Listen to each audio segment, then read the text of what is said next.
Theoretically, I mean. No, Einstein. I'm going to meet Hunter Biden in Paris. So ridiculous. So what do you guys think is in the case?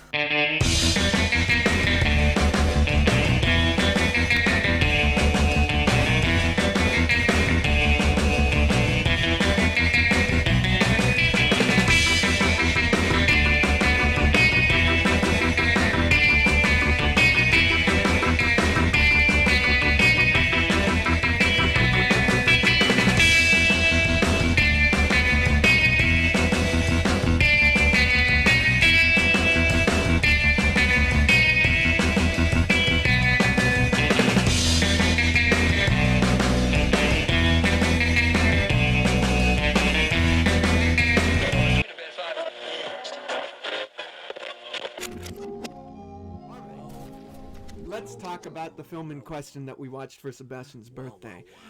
It was... I finally say, I want to say this. This movie taught me that every man has a glint in their eye that is lost. That I'm not saying this is judgment towards anyone, but you can see it when they've had a penis. I look at that Beatles photo. I see that look in every man's eye. Oh my god. I'm not...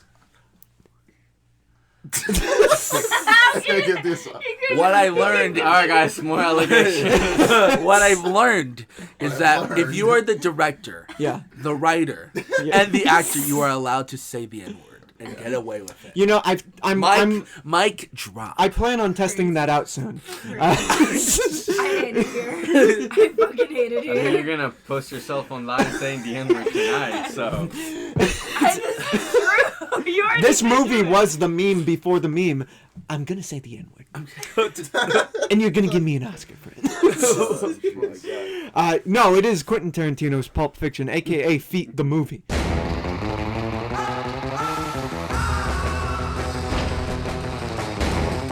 know what they call a quarter pounder with cheese in Paris? What do they call it? Royale with cheese. Royale with cheese.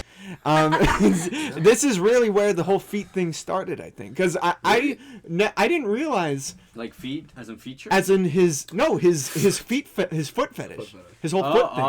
You know, because they have a whole conversation at like the beginning about the foot, and it never registered with me. I'm always thinking when it comes to his fetishization of feet, it's always like cinematography. It's the featuring of feet. He's got it in the writing. It's in the writing. It's everywhere. It's in the DNA but of the massage film. is as important as sex. Yeah, that's why I learned. Exactly, and it's as important as saying. hey, nothing is that important. Two things he takes very seriously. But I need the pass. Anyone willing to give it to me? Well, before we all talk about the film kind of act to act, I want to ask, since it's your birthday, Sebastian, why is this one of your favorite films? And speak up. I like the cinematography, and the story is overall kind of cool. The way it's I like the racial slurs. I don't like those. I do like the way this is a safe space. It's structured. You can admit that. I like the way the order of the movie. Yeah. The order of events in the movie. Yeah, it's kind of like a puzzle almost. Yeah. And it's interesting. It's interesting. Well, how many times have you seen it? I think this is my third time. Really? Yeah. Oh shit. Yeah. Is that the most out of anyone here? Because I've seen it a number of times, like probably more than 3, like maybe 5 or something. How about you guys?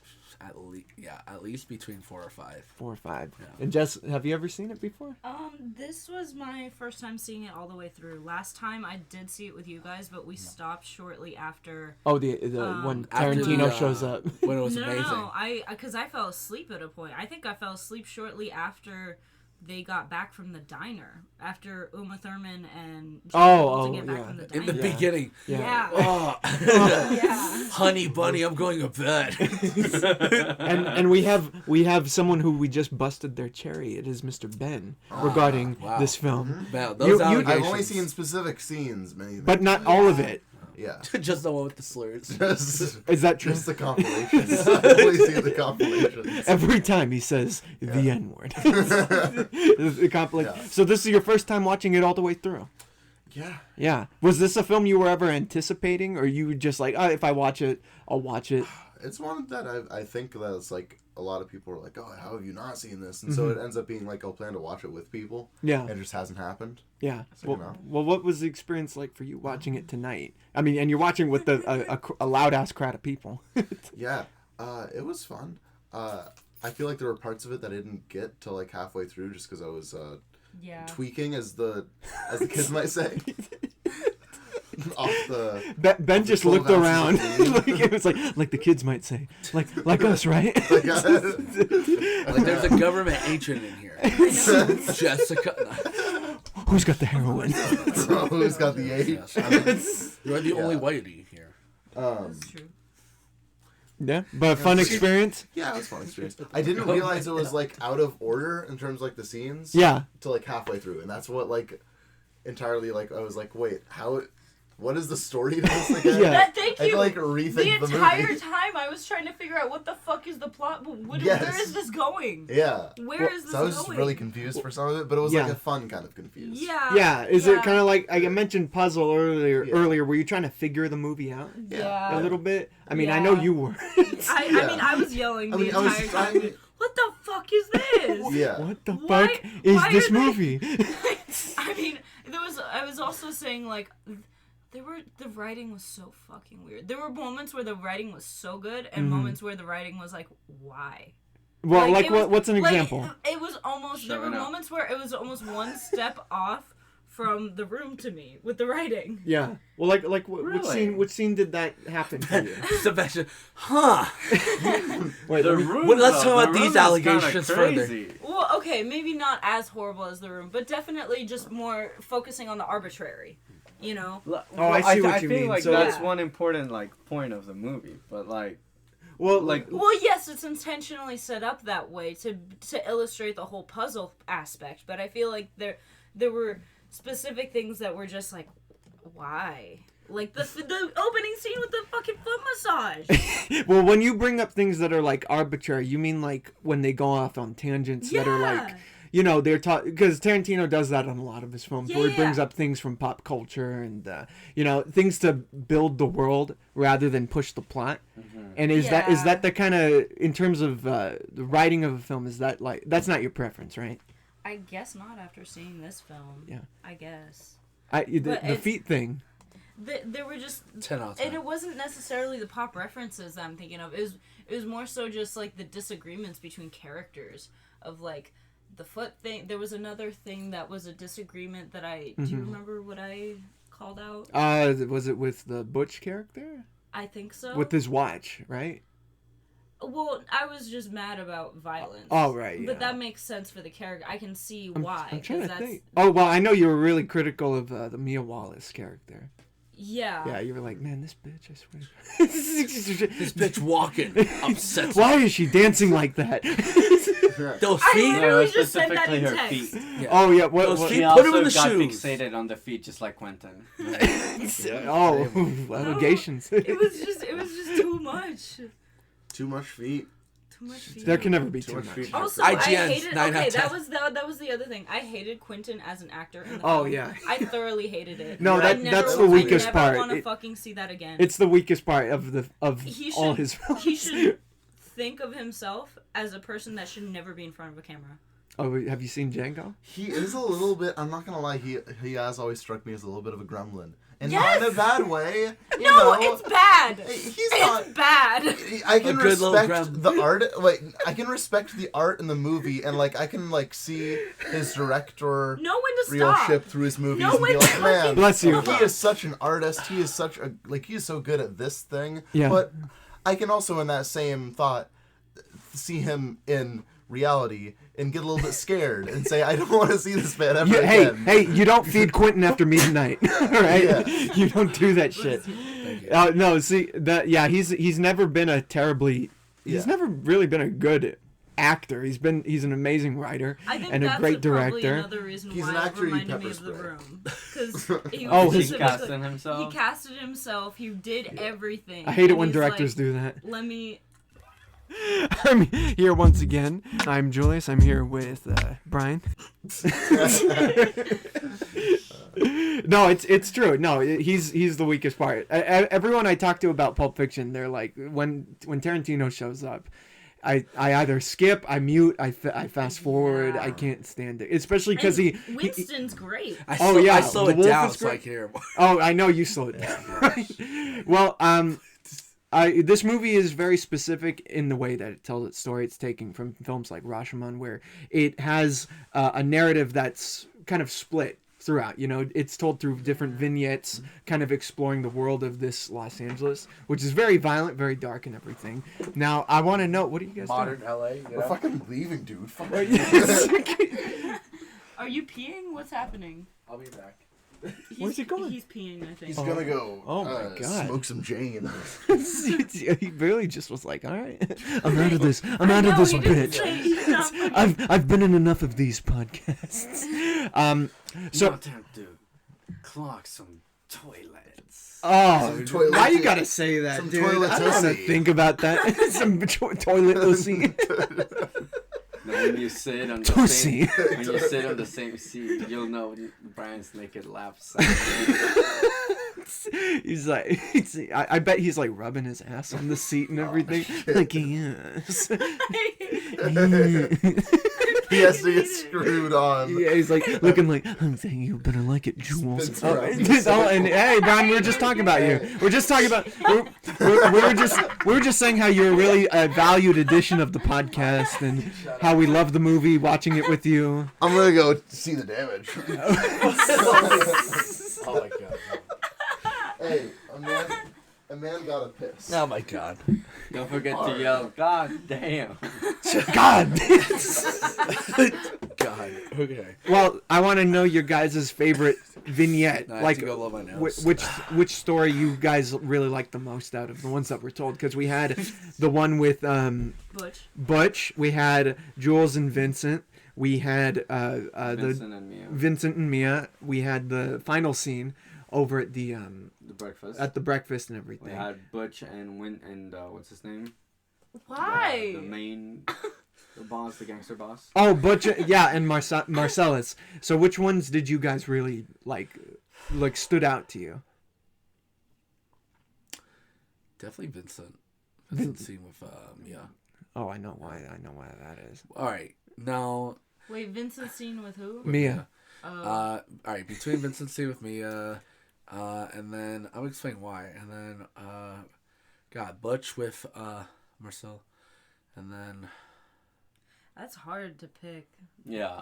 And I'm not gonna lie, the ending scene with Vincent and Jules and stuff like that. And the dialogue. I love the first beginning scene, but that's now, an incredible looking scene. back, the dialogue in the first incredible. scene is like, well, I think it's half of that. Yeah. You know? Because it's all primarily on the foot thing, which is, I would admit, is kind of interestingly useless. But I mean, it's important to show how crazy Marcellus is. But just the point of that dialogue could have been lower. Well, it adds stakes to the scene, the date, quote unquote, scene, because there are a lot of theories that go along with this film, and my theory about that scene is that if he had they would have fucked. You know, they absolutely would have had she not snorted the heroin.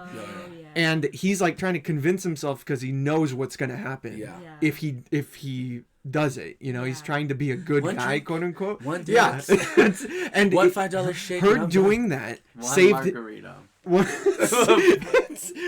that drink you get? The tomato juice in there and the Bloody Mary. The Bloody Mary. Yeah. Oh, the Michelada. Yeah. One Michelada, and then we're done. Your drink.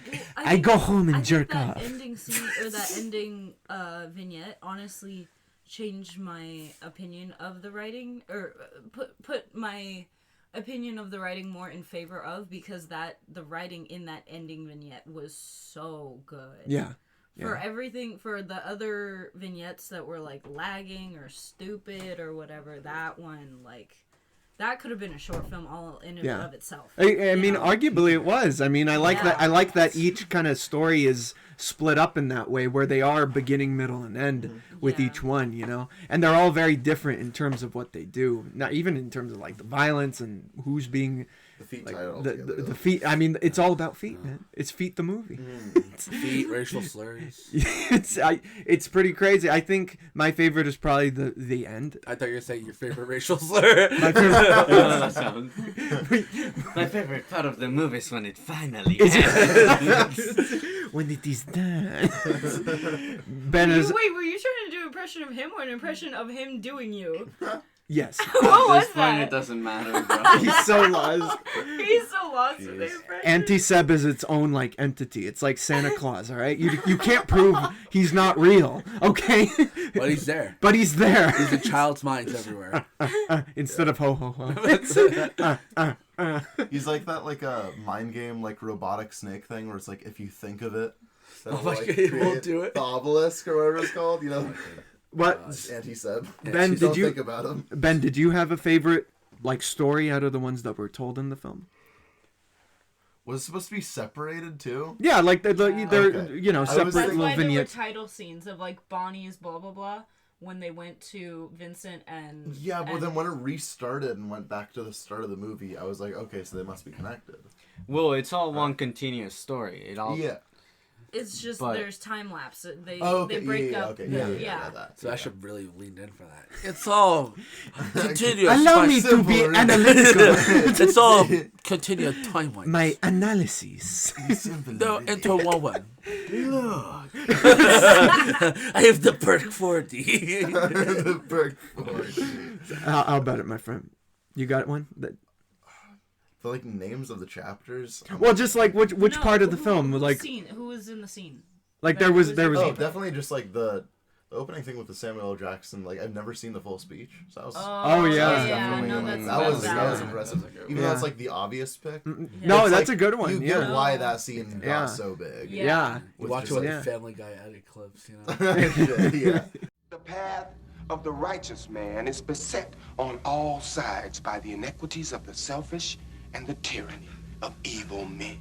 And I will strike down upon thee with great vengeance and furious anger those who attempt to poison and destroy my brothers. This is probably his most iconic film. You know, like he has a whole Kill list. Bill, I feel like it's got to be Pulp Fiction. Really? No, Yeah, I think it is Pulp Fiction. I think Kill Bill for the older audience would be their pick, but I think for newer generation, Pulp Fiction.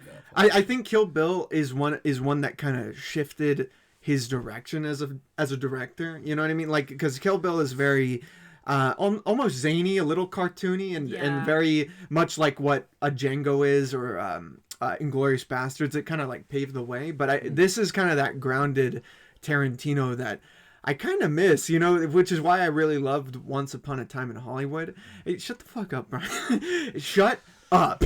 That movie is banger.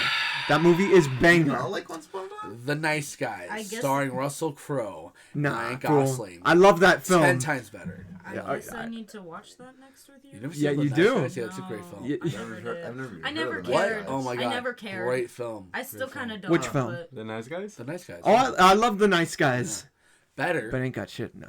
Yeah. No. Not at all. Yeah. No. They were nice. They were oh my god! Do they wear the outfit of the white knight, the fedora? But this is, in my opinion, at least, his most iconic film, and I think part of it is because of the crazy cast that's in there. Like it got insane fucking people like John Travolta, Samuel L. Jackson, Uma Thurman, Ving Rhames. Don't forget about me. Christopher Walken. Oh, how do we not bring up Christopher Walken? Julius, thank you for inviting me here. I appreciate after talking about the watch my ass.